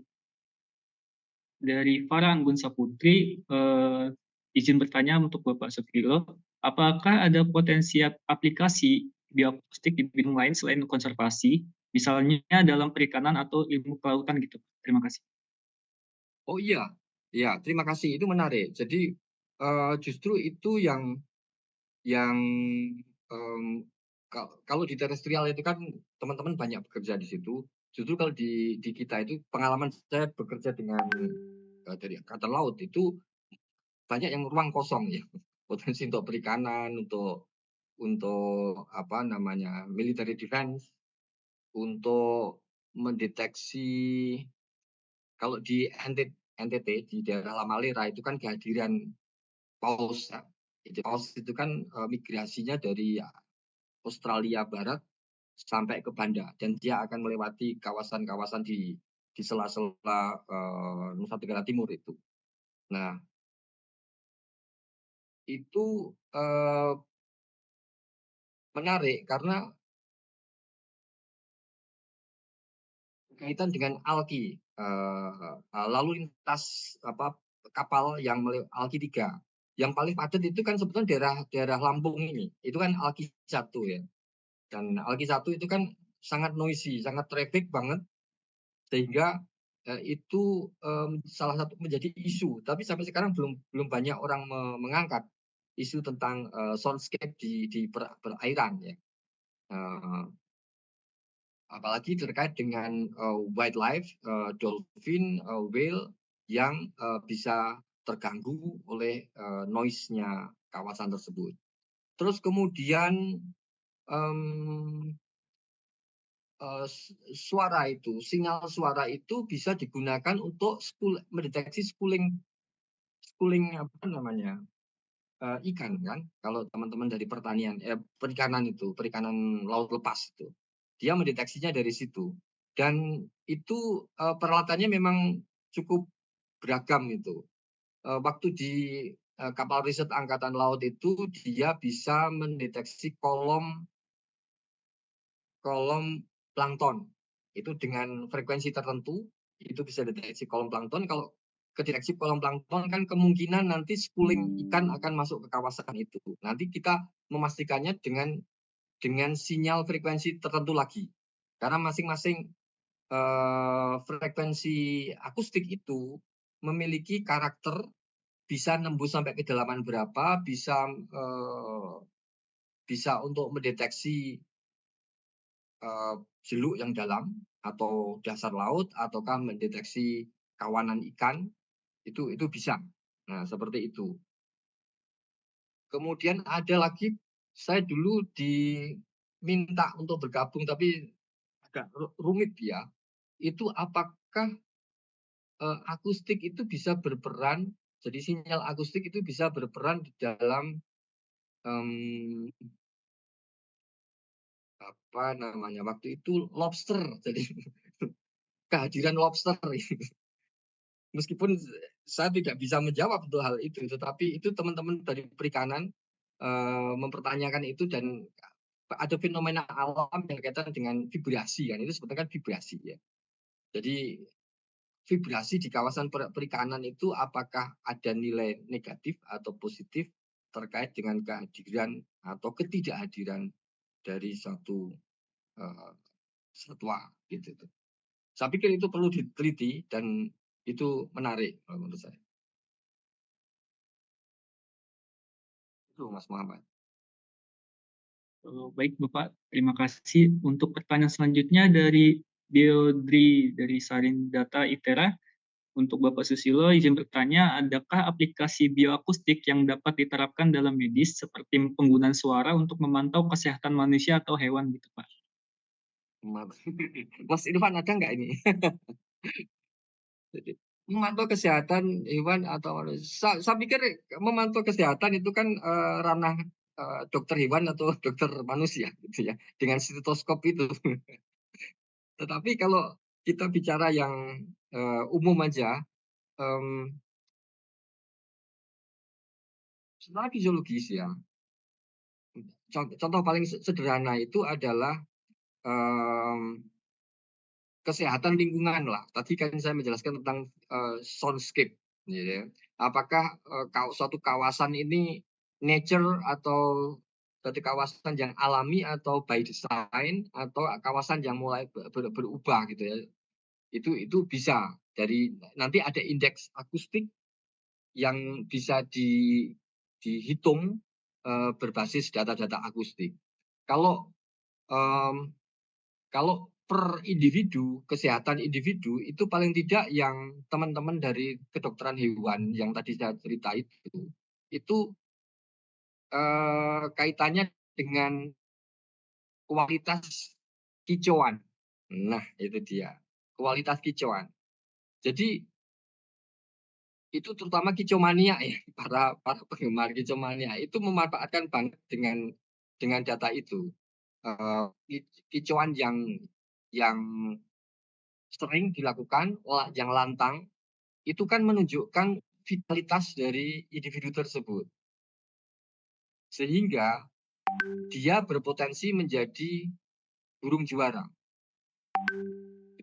Itu jelas itu clear itu. Bahkan itu dimanfaatkan untuk pemilihan pemuliaan beberapa burung-burung kicau dari basisnya, kecuali basis apa namanya morfologi dia, tetapi kalau misalkan dengan kicau burung untuk kontes itu dia bisa memanfaatkan data dia untuk memilih kicauan mana yang pas untuk kontes tersebut. Apalagi kalau misalkan kayak di Jawa itu kan burung perkutut itu kan intonasinya berbeda itu. Nah, kalau ada salah satu note-nya itu hilang, nggak dapet itu, nggak juara itu. Seperti itu. Kalau software-nya sejauh ini nggak ada, tetapi dulu ada mahasiswa S1, S2 yang dia mau menciptakan aplikasi untuk membantu juri kicau mania itu, khususnya ayam pelung. Mungkin teman-teman tahu ya ayam pelung, ayam yang suaranya panjang sekali itu, yang bisa nyanyiannya panjang itu. Itu yang bisa saya informasikan, Mas Muhammad. Nah, baik Bapak, terima kasih atas jawabannya. Selanjutnya ada pertanyaan lagi untuk Bapak Irfan. Di sini ada pertanyaan dari Raffi Fadilah dari Tera. Bagaimana cara melakukan pre-processing yang efisien untuk data bioakustik dalam jumlah besar, misalkan tadi hingga 1035 jam rekaman, guna mengidentifikasi pola suara spesifik dari spesies tertentu seperti celepuk Jawa tadi. Mengingat kemungkinan adanya noise yang signifikan, dan apakah sudah ada database pola suara spesies tersebut? Jika belum ada, bagaimana cara membangun model atau database baru untuk mengenali spesies tersebut secara akurat? Terima kasih, Pak. Oh, baik, terima kasih untuk pertanyaannya tentang bagaimana preparasi dari desain sampling kita di lapangan untuk bisa mencapai 1035 jam. Itu kan kemarin kita merekam suara itu kan nokturnal gitu. Untuk burung nokturnal kita mulai dari pukul 5 sore sampai pagi jam 5 pagi. Kemudian kita tambahi lagi karena kita juga mau tambahan ada burung-burung pagi untuk scanner data, kita sampai jam 7. Kemudian kita ulangi di sekitar ada 4 lokasi. Masing-masing lokasi itu ada 4 titik berdasarkan tipe habitat gitu, yang masing-masing juga dilakukan selama ada yang masih beragam, ada yang 4 hari, ada yang 16 sekitar 2 minggu. Jadi rata-rata 2 minggu. Ini ada yang sedikit, tapi rata-rata 2 minggu itu. Kemudian ya suara itu jadi itu meskipun continuous tapi tiap tiap dia itu kita setting tiap 3 menit dia langsung cut gitu untuk menjadi satu file. Jadi filenya itu ada yang pertama ya mungkin kita learning ya tidak langsung ini karena kita juga belajar 1 jam gitu. Jadi lama gitu filenya besar gitu. Jadi sampai saat dari 8 itu sampai eh, sekitar 13 giga gitu. Jadi kalau kita butuh alat karena bentuknya itu sekitar kita menggunakan flag itunya bentuk filenya. Jadi cukup besar memang. Jadi itu juga terkait dengan tadi frekuensi rate tadi itu yang sample rate itu yang kita pasang semakin lebar sample rate-nya itu akan semakin besar eh, besarnya file gitu. Kemudian yang tadi itu ya tentang noise ya Mas ya. Tentang noise itu memang kalau kita settingnya berdasarkan ya gainnya atau kita amplitudo itu sekitar 28 ya tentang itu. Nah itu default ya, jadi kita default saja. Kemudian untuk frekuensi rate-nya itu antara 30 sampai 40. Jadi ya kita belum tahu ini tapi advice-nya seperti itu untuk dasarnya kurang paham. Tapi untuk apa namanya yang noise memang kita eh, eh, ini cukup clear ya karena kalau suara-suara itu kadang-kadang yang ini ada suara petir itu masuk, kemudian suara hujan itu jadi dia mendominasi suara, jadi kayak suaranya itu banyak. Kemudian ada suara tenggeret yang dia hinggap itu terlalu dekat dengan alat sehingga suaranya itu benar-benar gitu. Jadi full dari sonogramnya dia juga full gitu. Itu yang cukup membantu juga kadang-kadang kita mendengar ada suara dangdut gitu dari kampung itu karena cukup dekat ya apa ya meskipun jauh tapi suara-suara kan itu kegiatannya pas yang untuk pertama itu sekitar bulan Agustus jadi ada kegiatan gitu banyak tontonan gitu ada suara jadilan masuk suara adzan suara ini banyak masuk gitu. Tapi untuk karena kita punya sampling waktu yang lama ya dari banyak file yang kita jumpai alhamdulillah ada suara burung tersebut. Tapi untuk secara sampling lebih lanjut untuk yang lebih sistematik kita memang agak kesulitan karena kita masih learning ya dari sampling apa pengambilan data pertama ke akhir itu belum seragam. Jadi kita juga masih belajar. Tapi untuk effortnya sekian 1035 jam gitu. Terima kasih. Izin menambahkan karena ini menarik. Ya, jadi apa namanya yang disampaikan Mas Irfan itu adalah hal-hal yang rutin kalau di mahasiswa itu apa ya tantangan gitu ya tentang noise tentang hujan macam-macam gitu ya. Memang jelas bahwa namanya data akustik yang kita inginkan itu kan kualitasnya sebagus mungkin, tetapi ketika di lapangan kan tidak serta-merta pasti mendapatkan data dengan kualitas seperti itu. Nah, oleh karena itu eh, waktu untuk recordingnya itu juga menentukan untuk bisa mendapatkan data yang seperti yang kita inginkan. Meskipun di software itu juga bisa untuk cutting beberapa frekuensi tertentu supaya tidak masuk. Jadi kayak di filter gitu, model-model filtering. Tetapi tetap saja kalau misalkan blocking sikeda apa namanya tongeret gitu, tongeret itu ketutup ya sudah ketutup deh. Wassalam itu datanya. Nah kemudian pengalaman ini Mas Irfan juga dengan mahasiswa itu kan selama ini, untuk mengidentifikasi spesies itu, manual gitu ya, didengerin, dilihat spektrogram, oh ini ada spesies A, B, C gitu kan.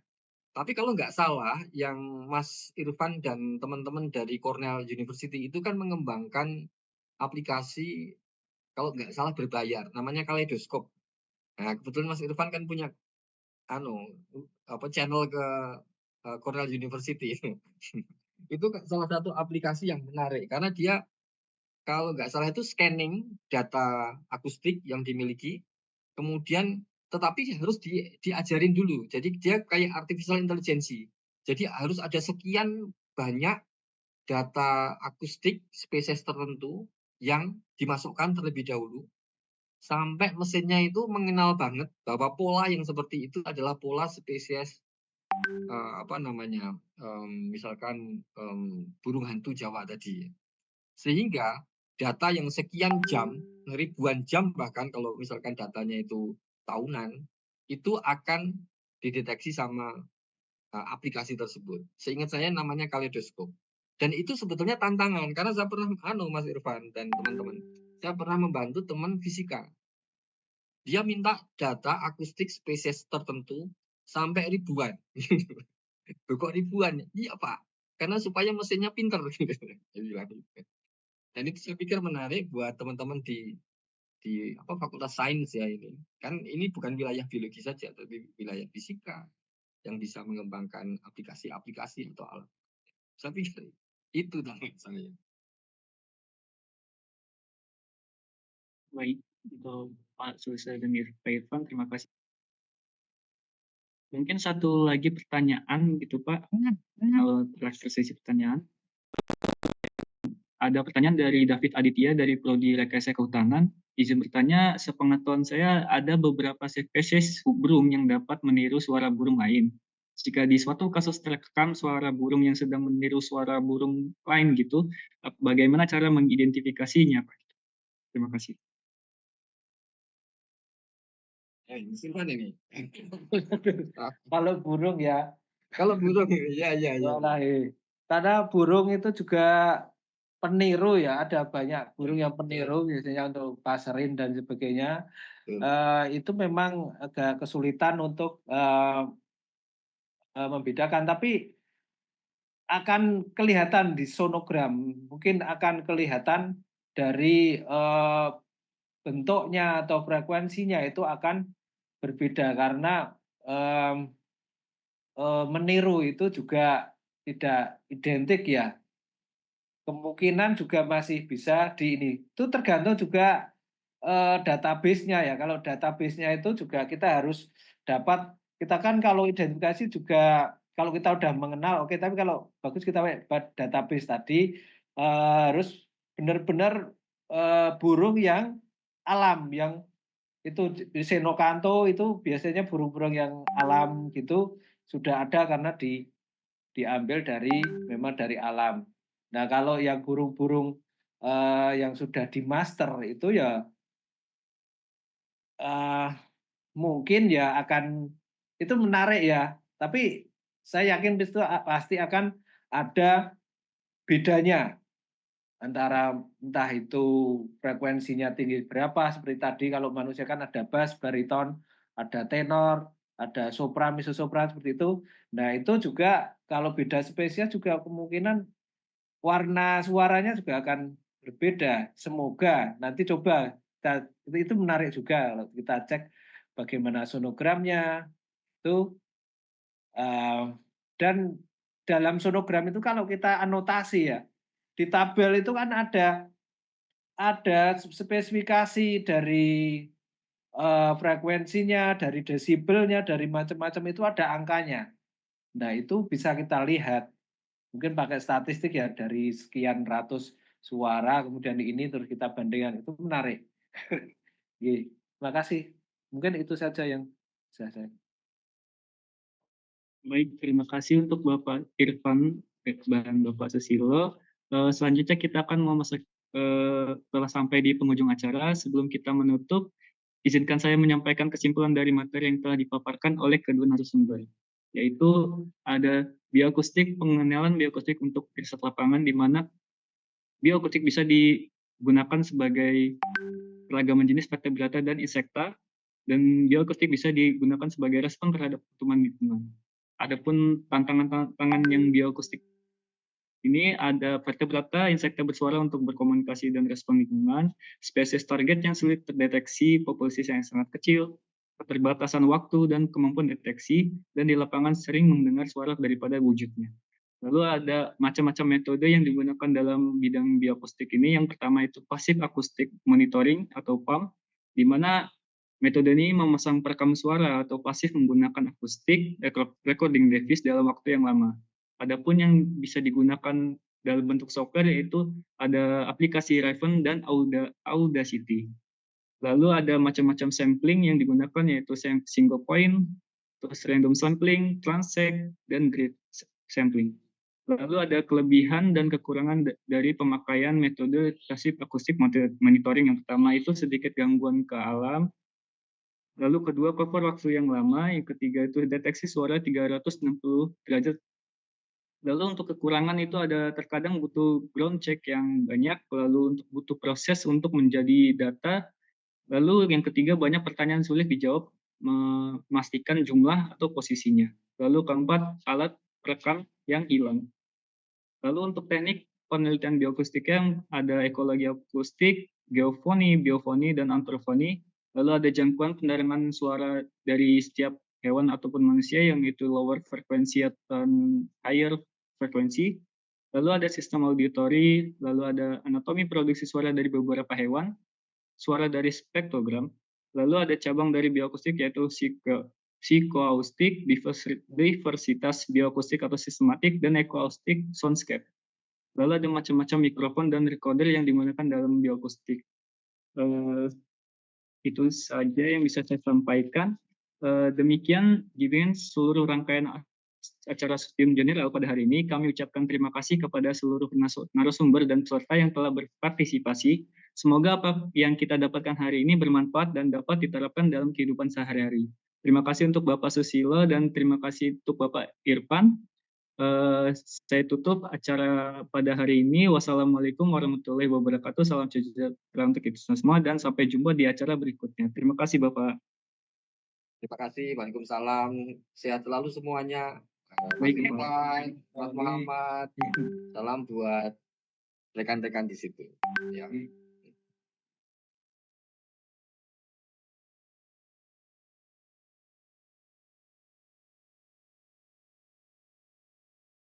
Recording stopped.